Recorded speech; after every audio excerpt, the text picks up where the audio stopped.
and welcome back to Top Shatter Sports. It is Wednesday, my dudes, so we're going to be talking some NHL hockey. And yes, this is a North Dakota jersey, but shut up, it's Jonathan Toews, so it's going to work. Because I don't actually have a jersey for one of these teams in the Central. I should probably get one. We'll work on that. So the Central is the last division we're going to be covering here, and since it's so weird with only 7 teams, we're going to be kind of doing 3 teams today, 2 next week, 2 the following week. That's just how we're going to have to split it up because there's only 7 teams. Soon to be 8, but for now, 7. Once Seattle comes in, though, everything will be right in the world. But, yeah, so today we're going to be starting with 3 teams. And again, I tried to break it down before, you know, like by state or by like whatever. Again, the Central's weird. Each team's in a different state. There's really no like symmetry or anything with it. So we're just going to pick 3 random teams. So let's start with the Minnesota Wild. I have the Wild trending as steady. I don't really like what they did this offseason. I don't hate it, but I don't love it. They really didn't do much. All they did was bring in Ryan Hartman and Max Zuccarello, 2 solid forwards. I really like the Zuccarello contract, actually. They gave him 5 years, really good annual value. I was kind of surprised that he signed with the Wild and that the Stars didn't put in any effort to re-sign him, but I'll get to that. So Matt Zuccarello, really good fit. But all in all, the Wild, they're just getting older. They're still tied down by a ton of bad contracts. They didn't have a good year last year. They finished last in this division, and that's exactly where I have them again this year, at last in the division.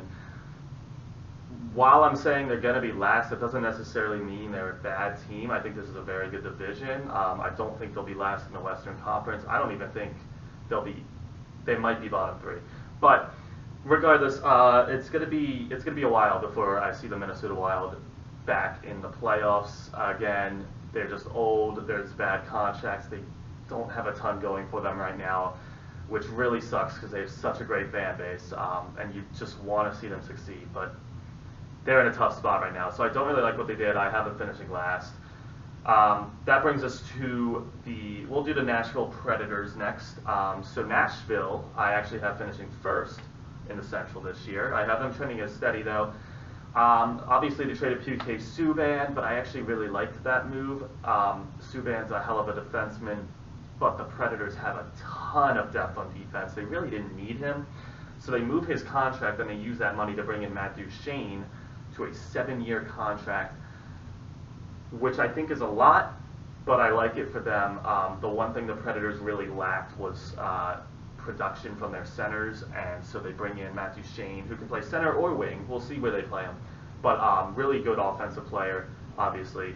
Got great hands, great skill set, really good speed. I think he'll fit in really nice to that lineup. I'm really excited and hope that he plays with Philip Forsberg and kind of get Philip Forsberg jump-started again. I think those two could really work some magic together. But I like what the Predators did. That's exactly what they needed. That's exactly what they were lacking. They had the physicality. They had the defense, the goaltending.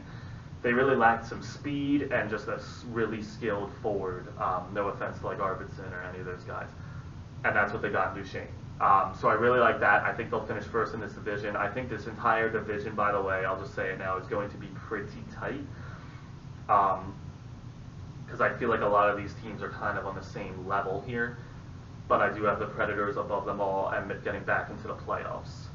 Last team we'll cover here from the Central for today is we'll do the Dallas Stars. So I mentioned Matt Zuccarello, how the Stars had traded for him at the deadline last year.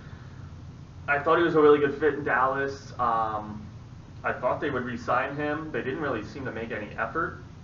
Instead, they bring in Joe Pavelski, who's 38 now, 37 or 38, to a 3-year contract, and they're paying him $7 million per. Now Zuccarello, I don't remember exactly off the top of my head. I know he got less than $7 million. I think he was around 5.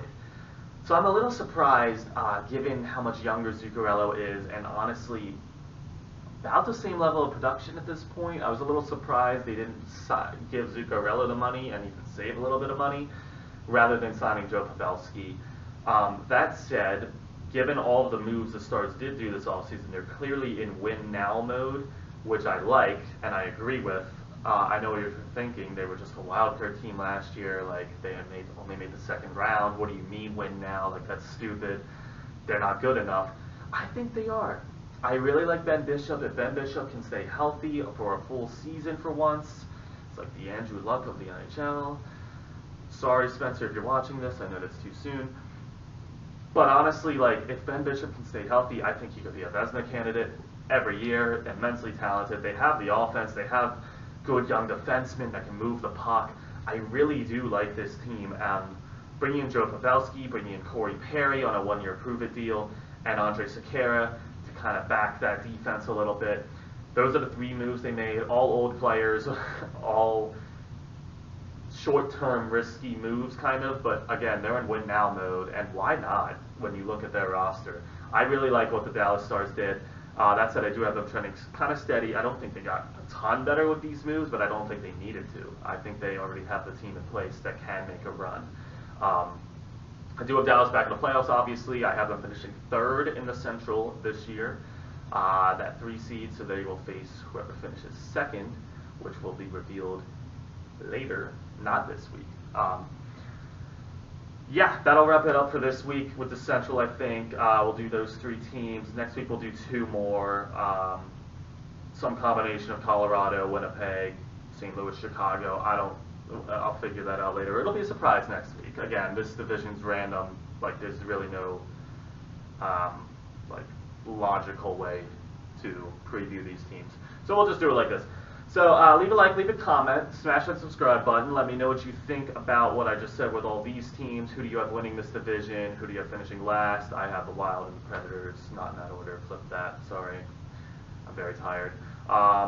Yeah, let me know what you think. Let me know how wrong I am, as always. And I will see you guys next Wednesday for 2 more of these teams.